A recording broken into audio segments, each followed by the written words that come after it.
Welcome to Chillin' 101. We hope this video helps. In this video, I will explain how to fix your Toyota Camry gas door. First, let's identify the common issues that prevent it from opening or closing properly.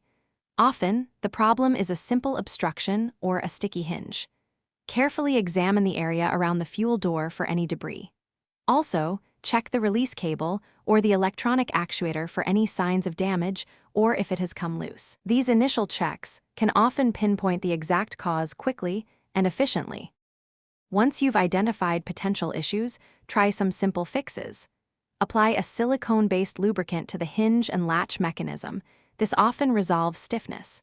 Gently push and pull the gas door a few times to help free any minor sticking. Also, ensure the fuel door release lever inside your car is fully engaging and disengaging. Sometimes, a quick adjustment here is all that is needed. If simple troubleshooting doesn't work, you might need to replace a component. A broken or stretched release cable is a common culprit. Replacing it can restore smooth operation.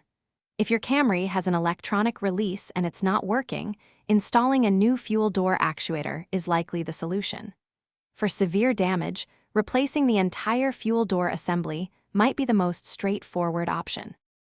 To prevent future problems, regular maintenance is key.